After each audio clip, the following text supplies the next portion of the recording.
Уважаемый Владимир Владимирович, спасибо вам за то, что вы в сложном графике нашли время для общения с делегатами и гостями 34-го ежегодного съезда Российского союза промышленных предпринимателей. Мы знаем, сегодня у вас очень важный телефонный разговор, от которого зависит очень многое, не только в развитии российско-американских отношений, но и урегулирования на Украине и решение многих других геополитических вопросов. Мы до вашего прихода достаточно широкий круг вопросов обсудили. Ну, прежде всего, это вопросы, связанные с тем, как пройти, так сказать, по золотой середине между управляемым сжатием российской экономики с целью подавления инфляции и недопущением переохлаждения российской экономики. И в этой связи многие коллеги говорили о критериях выбора инвестиционных проектов, от которых нельзя отказаться. Это и проекты, которые находятся в высокой стадии реализации, это и проекты, нацеленные на национальные проекты, в том числе национальные проекты технологического лидерства, и проекты, где максимальный мультипликатор есть, где на каждый рубль инвестиций можно получить 5-7 рублей отдачи. И хотели бы, чтобы в диалоге с правительством мы вот эти дополнительные критерии использовали, которые, что называется, на берегу будут сформулированы, и не надо будет точечно выбирать проекты, хотя благодаря в том числе и нашим с вами встречам у нас сформировались площадки, возобновлены некоторые площадки, в частности, подкомиссия правительственной комиссии по устойчивости российской экономики после декабря возобновила работу, и там по несколько раз в месяц обсуждается ситуация в тех или иных отраслях с участием бизнеса. Также мы с Центральным банком сформировали рабочую группу, где обсуждаем ситуации в отраслях и в отдельных заемщиков с тем, чтобы не допустить цепочек неплатежей, предбанкротного состояния и так далее. То есть работа идет, но хотя мы понимаем, что тут не только от точных решений, но и от системных мер многое зависит. Вторая крупная тема – это кадровый дефицит. Много выступало сегодня коллег и членов правительства, и представителей бизнеса. Мы здесь видим, с одной стороны, возможности такого экстенсивного расширения фонда рабочего времени через снятие целого ряда ограничений на подработки на основном рабочем месте и за счет упорядочения миграционных потоков, ну, в частности, было бы, наверное, правильно сейчас акцент дополнительный сделать на вахтовом способе набора мигрантов из визовых стран через механизм организованного набора. Соответствующий законопроект, знаем, в правительстве готовится, готовы опыт компании сюда, как говорится, привнести. Но, безусловно, главное – это все-таки рост производительности труда, включая и такие уже известные методы, как бережливое производство и такие направления, как автоматизация и роботизация производства. Здесь, безусловно, тоже не обойтись без инвестиций, и здесь тоже нужно найти возможность, даже при ограниченных возможностях бюджета, эту тему из поля зрения не выпускать. Ну, тем более, что здесь еще дополнительно у нас есть требования технологического лидерства. Важная тема, которую мы обсуждали, это в контексте кадровой политики, системы профессионального образования и среднего профессионального образования, и высшего профессионального образования. Сотни, если не тысячи российских индустриальных партнеров включены в такие проекты, как профессионалитет и передовые инженерные школы. Считаем, что эти проекты нужно расширять. Здесь правительство поддерживает эту тему, но в равной степени нужно их расширять не просто включая новые колледжи или университеты, ну а в частности ориентировать тот же профессионалитет на переподготовку взрослого населения в том числе. И особенно это важно для переподготовки, переквалификации, повышения квалификации ветеранов СВО, которые возвращаются и которым нужна карьерная какая-то перспектива с учетом того, что они являются уже, так сказать, людьми по праву претендующего на большее, нежели то, что они имели, уходя на СВО. Среди тем, которые мы обсуждали, также есть вопросы, которые мы ставили на прошлом съезде, во время встреч с вами в декабре прошлого года, в частности, и на съезде в прошлом году, и в публичном формате, и в формате встречи с членами бюро РСПП. И я хотел бы несколько из тех тем, которые остались у нас, что называется, в работе, напомнить вам. Ну, в частности, речь идет, например, о расширении социального партнерства. В Конституции введено понятие социального партнерства как одного из главных принципов. Мы ставили год назад, и вы поддержали эту тему, вопрос о обязательном членстве ведущих компаний социально-экономически значимых организаций в одном из объединений работодателей, будь то региональное, отраслевое, межотраслевое, общероссийское и так далее. И также о выстраивании такой взаимоувязанной системы объединений работодателей. Вот прошел год с момента того съезда, пока мы, честно говоря, сильно не продвинулись, хотя законопроекты соответствующие нами подготовлены, и получается, что крупнейшие компании говорят, что для них большая нагрузка, в том числе взносы платить в организации, что, честно говоря, наверное, можно помочь им, конечно, так сказать, каким-то образом. Вторая тема – это процедура оценки регулирующего воздействия, которая не распространяется на налоговые и фискальные законопроекты. Когда 15 лет назад был введен механизм ОРВ, мы с самого начала ставили вопрос о том, чтобы фискальные изменения проходили через ОРВ. Но Минфин всегда считал, что бизнес против любого изменения налогов, не в пользу бизнеса, если это происходит. Но, с другой стороны, год назад мы нашли баланс интересов, нашли компромиссы, и то изменение налоговой системы, которые вступили в действие с 1 января этого года, показывает, что бизнес, не то чтобы спокойно относится, но с пониманием относится к этим изменениям, и более того, готов какие-то вещи дорабатывать так, чтобы они более эффективно работали.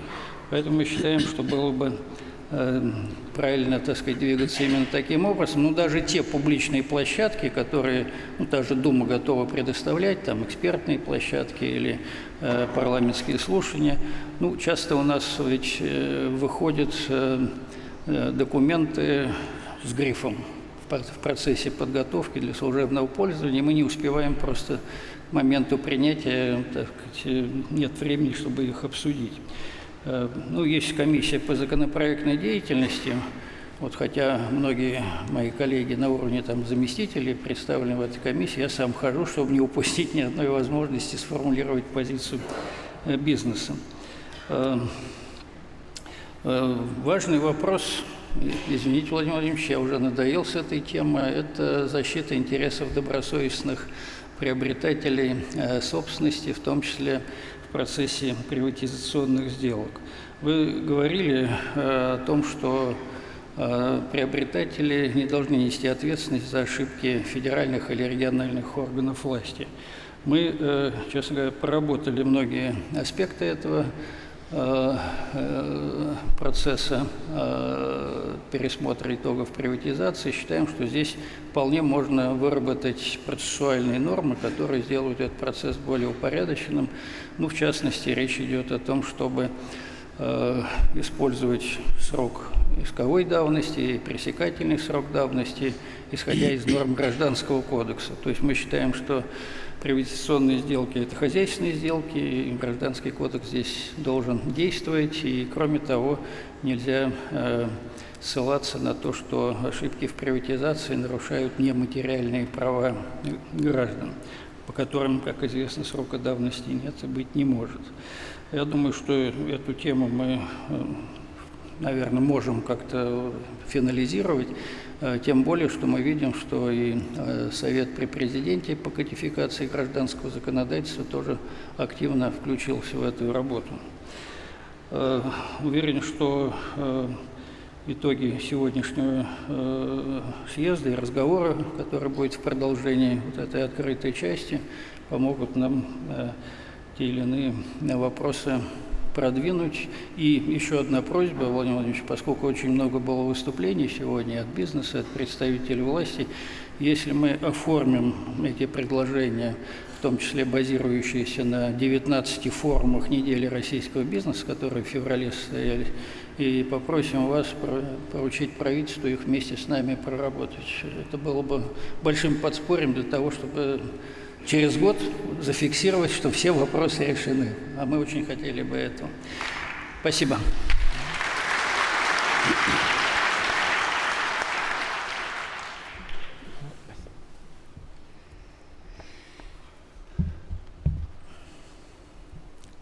Уважаемый Александр Николаевич, уважаемые друзья, коллеги, вот Александр Николаевич обратил внимание на мой график. Ну, действительно, полномочия президента по Конституции России, они большие, но хотел бы сказать, что и без всяких конституционных полномочий значимость вашей работы, она имеет неприходящее значение, потому что за вами многотысячные коллективы, за вами социальное и материальное благополучие миллионов людей. Вот действительно вопросов много всегда.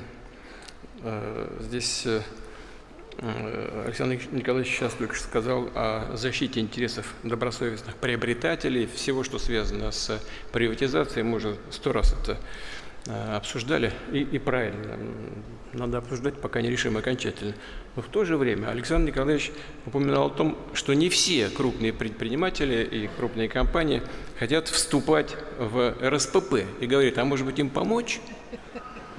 Вот видите, даже внутри сообщества такие гносеологические противоречия возникают иногда, как говорят люди, которые наукой занимаются. Вот. Но мы все равно будем это все делать, будем обсуждать.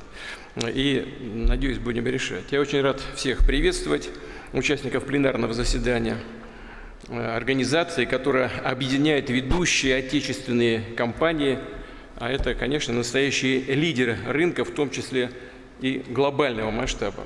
И вначале хочу поблагодарить членов РСПП за вовлеченность в общественную повестку развития, за деятельное участие в подготовке мер, которые укрепляют нашу экономику и наш суверенитет, делают инвестиционный, деловой климат в стране более комфортным, отвечающим запросам бизнеса, что помогает российским предприятиям и их трудовым коллективам четко понимать долгосрочные перспективы работы, формировать планы развития, важные как для конкретных компаний, так и для целых отраслей. Надеюсь, мне удастся ответить на некоторые вопросы, которые Александр Николаевич обозначил. Если нет, то у нас еще будет встреча с бюро, да, на РСПП. Мы так будем иметь возможность поговорить, что называется, в закрытом режиме, абсолютно откровенно по некоторым вопросам. Ну, а вопросов здесь действительно много, включая совершенствование нормативной базы реального сектора, снятие избыточных барьеров и в целом улучшение регуляторной среды для бизнеса. Словом, речь идет о сложном, многогранном сотрудничестве, в котором, к сожалению, не обходится без заминок. Где-то, к сожалению, бумаги какие-то задерживаются, согласования долго идут, тоже сейчас вот об этом было сказано, или возникают трудности, неопределенности, которые нельзя было предвидеть, и они притормаживают общую работу. Совершенно правильно, что вы прямо обозначаете эти проблемные участки, и уверен, коллеги и с правительства вместе с вами будут оперативно решать эти вопросы, взаимодействовать с вами в интересах государства и предпринимательского сообщества. Отмечу, что за последние годы российский бизнес столкнулся с серьезными вызовами. Это мы с вами прекрасно знаем. И в их числе мощное санкционное давление, прежде всего. Ограничения на международные расчеты и операции на внешних рынках. Эти и другие действия в целом подрывают свободу торговли и инвестиций в мировой экономике. О чем сейчас отдельно тоже несколько слов скажу. Важно, что за это время отечественные предприниматели научились работать в условиях санкций. адаптировались к ним, продумали и запустили альтернативные механизмы сотрудничества с зарубежными партнерами, с теми, кто хочет с нами работать. Кроме того, санкции стали своего рода даже дополнительным катализатором позитивных структурных изменений в нашей экономике, в том числе в финансовой, технологической сферах, по многим другим ключевым направлениям. Знаю, что сейчас в деловых экспертных кругах активно обсуждается вопрос, что будет дальше с нелегитимными санкциями в отношении России, наших компаний, граждан. Снимут их, оставят, усилят и так далее. Я, уважаемые друзья и коллеги, предлагаю исходить из следующих соображений. Да, собственно говоря, они на поверхности лежат. Санкции – это не временные или точечные меры. Это механизм системного, стратегического давления на нашу страну. И как бы ни складывалась обстановка, какой бы ни была система международных отношений, у наших конкурентов всегда будет стремление сдержать нашу страну, ослабить ее экономические и технологические возможности.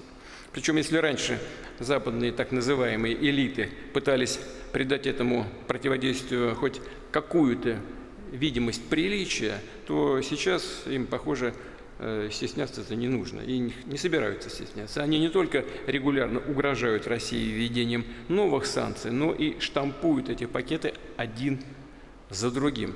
Складывается впечатление, что и сами-то инициаторы потеряли счет, сколько ограничений ввели и против кого. Ну, Минфин посчитал. Я уверенно могу вам сказать, уверенно, сейчас, скажу, 28 595 санкций. Значит, в отношении физических и юридических лиц. Это больше, чем все санкции в отношении всех стран, против которых вводились эти санкции. Причем кратно выше. Даже если и будет с той стороны какой-то жест, что что-то там предполагают снять, ослабить, можно ожидать, что найдется другой способ поддавить, вставить какие-то палки в колеса, как это было с известной поправкой Джексона-Вейника. Уже и Советского Союза-то не было, против которого ее ввели в свое время. И в отношениях между Россией и Соединенными Штатами Америки были самые лучшие времена, лучше некуда, а поправка продолжала действовать. А когда ее вроде бы отменили, то на самом деле просто заменили на другой ограничительный акт против России. Вспомните, отменили и тут же ввели другие санкции. Я повторю, санкции и ограничения – это реальность существующего сегодняшнего нового этапа развития, в который вошел весь мир, вся мировая экономика. Глобальная конкурентная борьба обострилась и приобретает все более изощренный и при этом непримиримый характер. Так, буквально на наших глазах раскручивается новая спираль экономического соперничества. И в этих условиях даже неловко вспоминать про нормы и правила Всемирной торговой организации, которые когда-то активно продвигались Западом. Когда-то. Когда-то. Тогда, когда эти правила были им выгодны. Как стали невыгодны, сразу стало все меняться. И все буксует, все эти переговоры, значит, на самом деле никому не нужны. Очевидно, и уже не раз говорил об этом, как было прежде, уже не будет. На полную свободу торговли, платежей и перетоков капитала надеяться не стоит. Как не приходится рассчитывать и на западные механизмы защиты прав инвесторов и предпринимателей. Да, вот Александр Николаевич сейчас сказал, я, собственно, с этого начал. У нас есть свои системные проблемы, связанные с приватизацией, защитой прав добросовестных приобретателей. Вы знаете мою позицию. Там все что-то у нас буксует, но мы добьемся с вами того, чтобы эту проблему окончательно закрыть. То есть я о чем хочу сказать? У нас есть. Но и там достаточно этих проблем. Надо признать, что и раньше эти механизмы работали со скрипом, я имею в виду предложенные нашими западными так называемыми партнерами.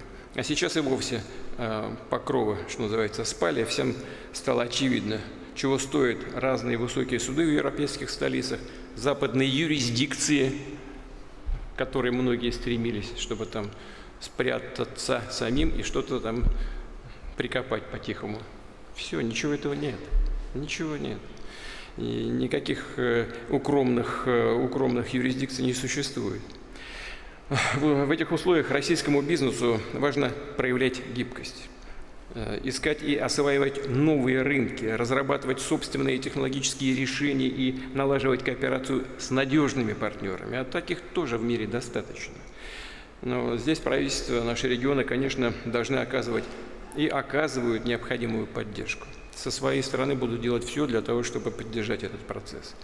Россия укрепляет собственный суверенитет, причем по всем направлениям, которые обеспечивают работу бизнеса, включая развитие транспортной, логистической, финансово-платежной инфраструктуры. Мы это делаем уже сейчас и обязательно продолжим. Я знаю, понимаю, с какими трудностями вы сталкиваетесь, но будем делать все для того, чтобы вам помочь. Подчеркну, только те страны, которые могут обеспечить настоящий полноценный суверенитет, становятся устойчивыми вообще и к внешнему давлению в частности, способны к динамичному, поступательному развитию в интересах своих народов. Я приведу наглядный пример, собственно говоря, и так он хорошо известен, тем не менее, воспользуясь ситуацией, скажу об этом еще раз. Мы видим, как большинство европейских стран утратили свой суверенитет. И в результате они столкнулись с серьезными проблемами и в экономике, и в сфере безопасности. Что касается экономики, то все они имеют около нулевые темпы роста или даже входят в рецессию. И напротив, страны БРИКС и те государства, которые желают участвовать в нашем объединении, понимают выгоду от сложения потенциалов, в последние годы выступают лидерами глобального роста, создают высокую планку экономической динамики. Напомню только, в 2024 году рост ВВП еврозоны составил 0,9%. Семерки, большой семерки. Почему она большая? Непонятно. Что там большого? Там куда ни посмотришь, на карте не видно никого.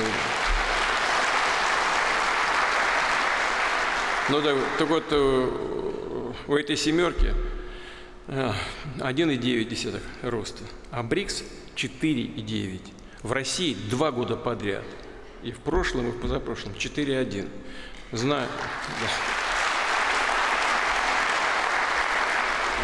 Знаю, сейчас еще об этом скажу. Конечно, это, кстати говоря, вы сами себе поаплодировали. Это ваш результат. Вам спасибо. Вот я вам поаплодирую.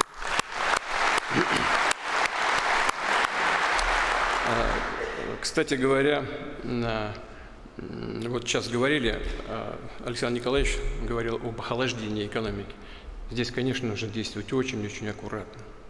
То, что это неизбежно, понятно. Это и правительство, и Центральный банк в целом об этом говорили, в целом как бы договорились. Надо, чтобы на практике все было как задумано, чтобы не было такого излишнего охлаждения, как в криокамере, а потихонечку, чтобы все было. Сейчас не буду...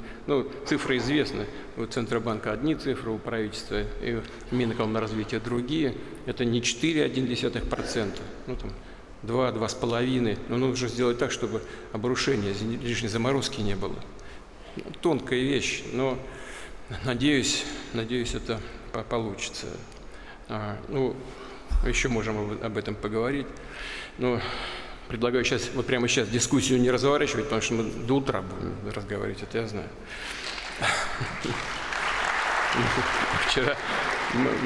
Вчера с Максимом Станиславовичем Орешкиным, или сегодня уже, да? Во сколько мы расстались? В 2 часа, да? В 3 часа ночи. Так что мы действительно до утра и разговариваем. Надеюсь, что мы все-таки так пойдем по тому пути, аккуратно пойдем и добьемся нужного нам результата. Но ускользание западного так называемого доминирования, выход на первый план новых глобальных центров роста – это долгосрочная тенденция. Вот это я хочу подчеркнуть. Да, конечно, мы понимаем все преимущества наших так называемых западных партнеров. Высокие технологии, организация производства, все есть, это правда. Они многого добились, надо к этому относиться с уважением и все лучшее брать, но не копировать. И надо понимать, что темпы роста в различных регионах мира, они стабильные. будут на протяжении десятилетий ближайших. И то, что в силу целого ряда обстоятельств у нас произошла, кстати говоря, не по нашей вине, определенная переориентация, может, это и хорошо. Мы переориентируемся на глобальные перспективные рынки. Вот. А то, что нам нужно, мы все равно добудем. Значит, и, конечно, эта долгосрочная тенденция будет сохраняться. Она будет поддержана в том числе за счет платформы развития БРИКС, которая сейчас формируется. Она охватит ресурсную, технологическую, кадровую, финансовую, торговую и инвестиционную компоненты. Причем на принципиально новом уровне с привлечением современных цифровых решений, что делает платформу максимально эффективной и свободной от негативного вмешательства извне. Я очень рассчитываю, что российский бизнес примет самое активное участие в этих совместных проектах с нашими партнерами по БРИКС и его будущими членами.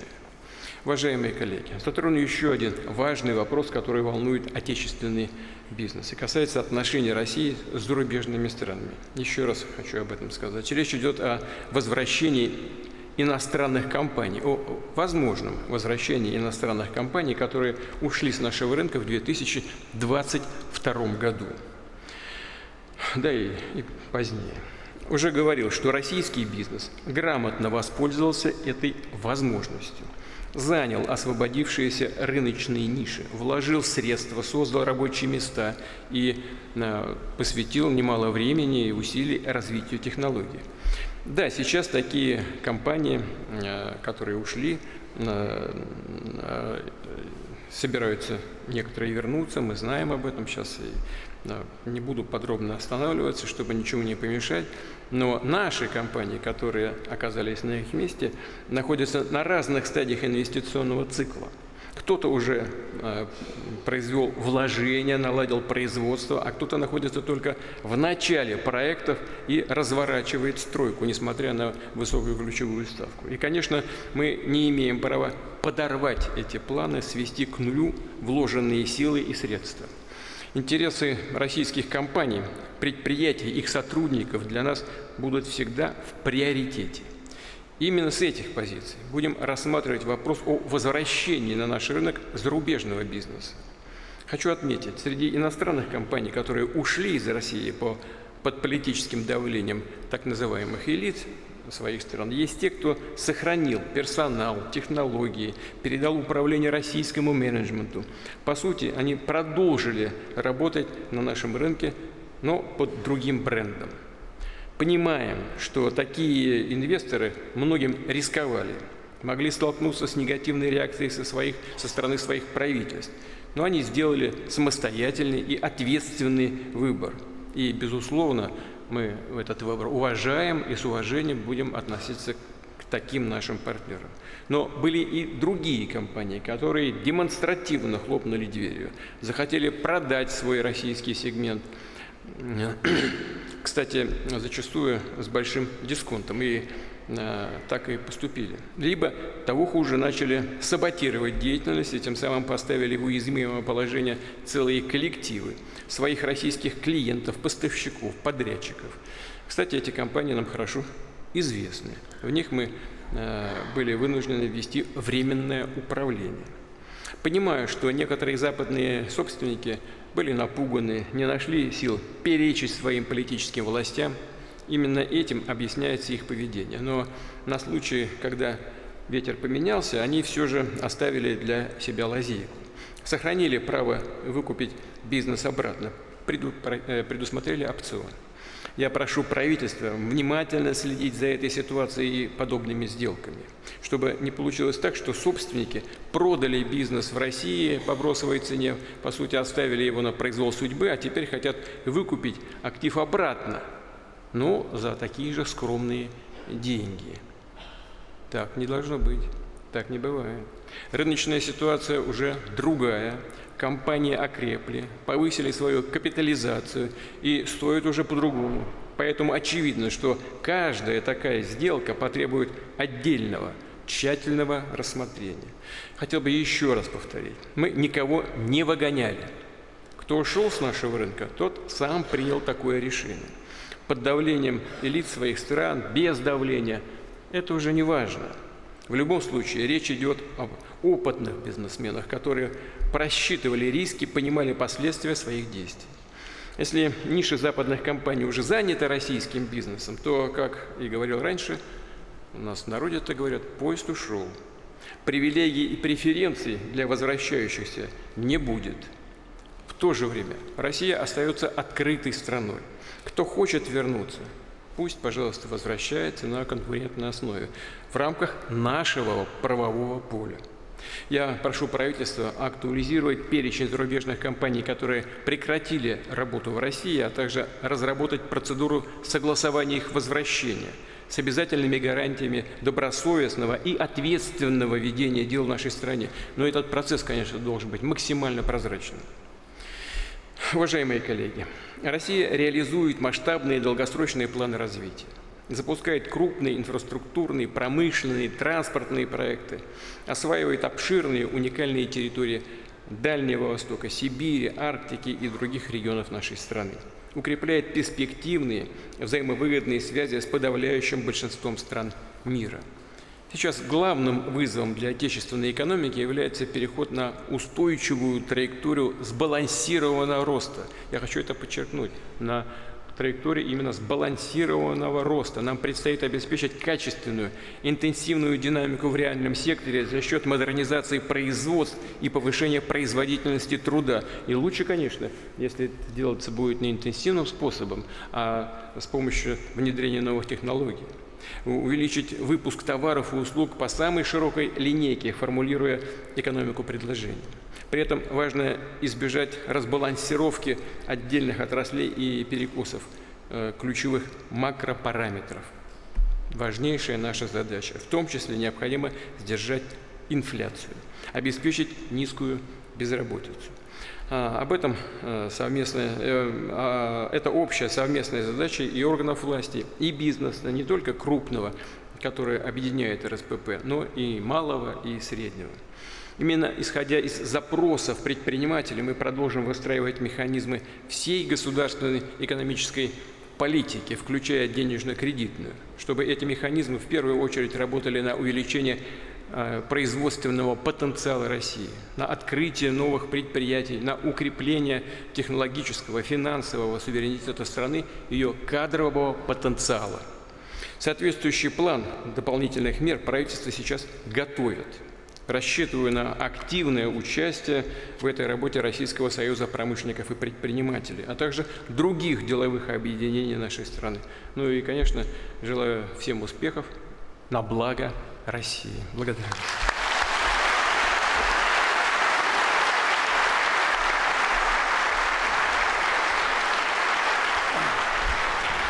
Владимир Владимирович, огромное спасибо вам за содержательный доклад по ключевым вопросам, которые волнуют и бизнес, и власть.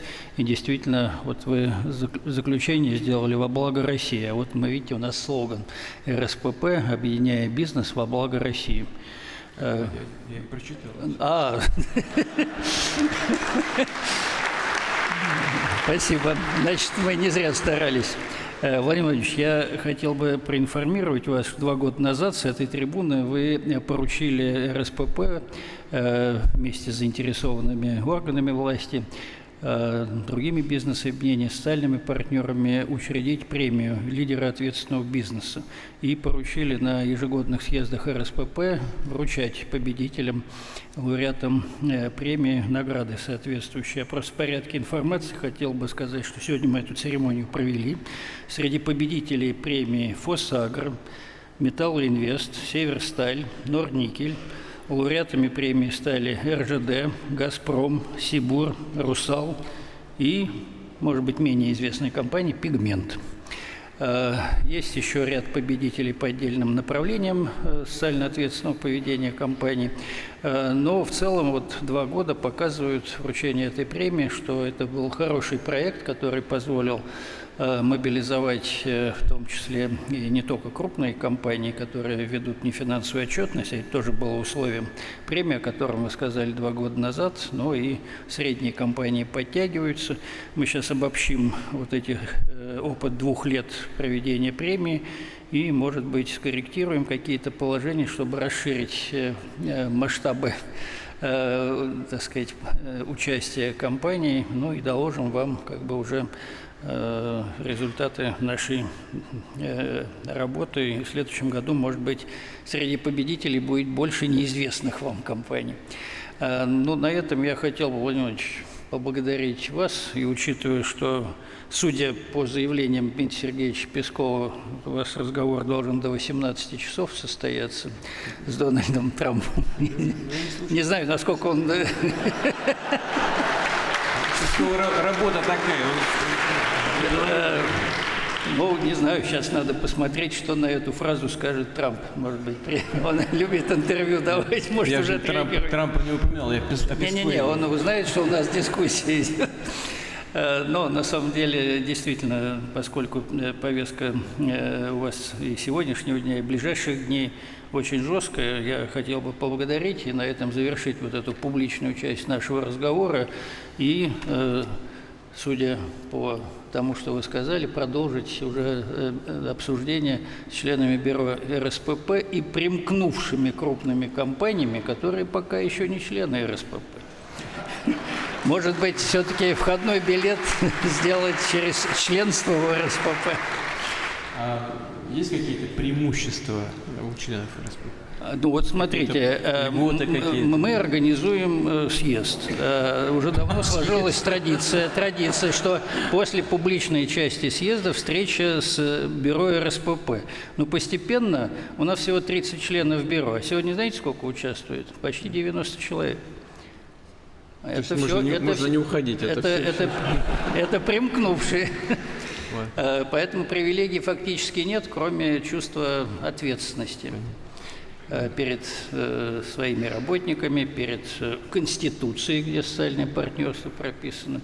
Ну и на самом деле речь идет действительно о том, что, невзирая, так сказать, на формальные обстоятельства, здесь собрались действительно ответственные компании, которые видят и не только собственное будущее в виде роста финансовых показателей и так далее, но и думают о будущем страны. То, что вы сегодня сказали о российском бизнесе, который успешно и занимает ниши освободившиеся, и занимается вопросами технологического суверенитета и лидерства, и социальные программы реализуют. И, кстати, мы 2 года назад, одна из ключевых тем была редомицеляция, то есть переезд российских компаний из-за рубежа, из офшорных зон в российскую юрисдикцию, спрямление владения. Этот процесс практически завершился, кстати, во многом благодаря вот нашим этим обсуждениям и эффективной работе наших коллег, Минфина, Минэкономразвития, Государственной Думы.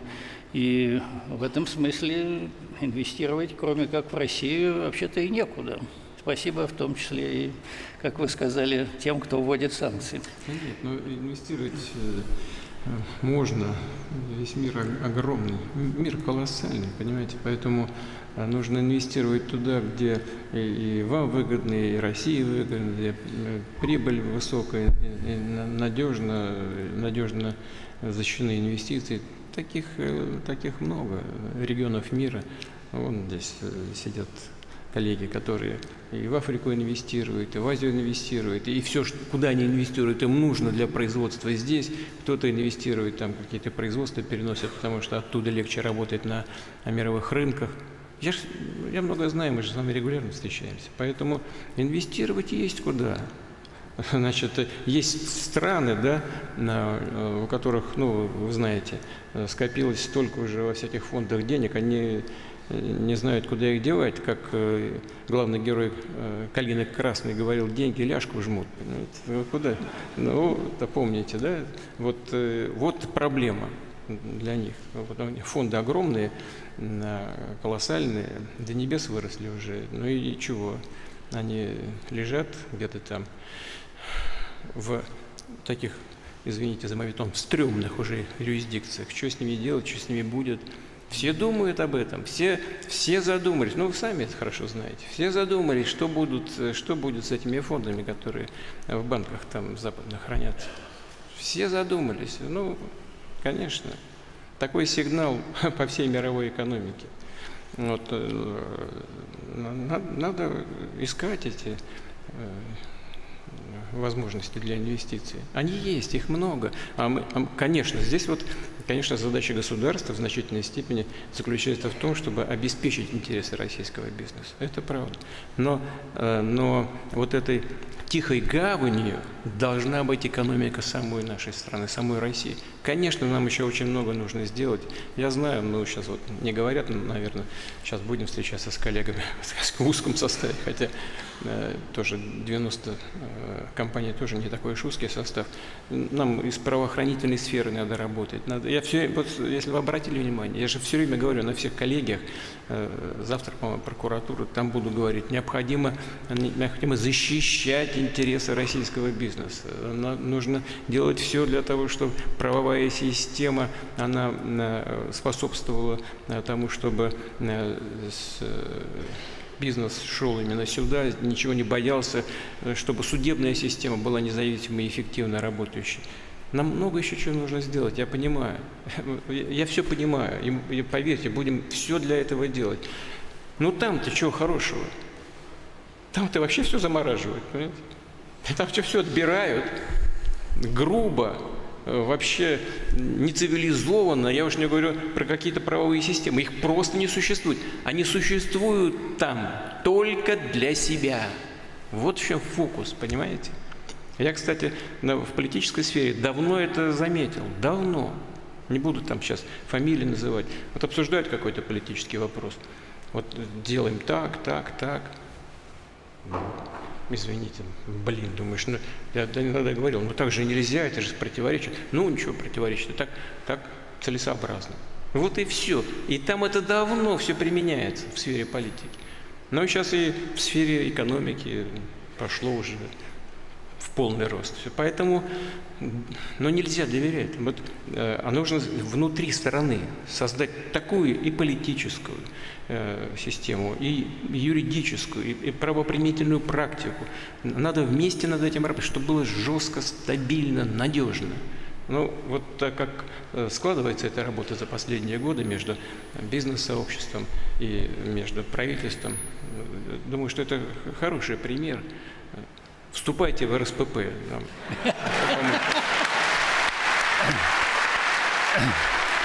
Друзья, на этой оптимистической ноте я предлагаю публичную часть завершить. Спасибо, Владимир Владимирович, за ваше участие и за ваши добрые слова. Спасибо за приглашение.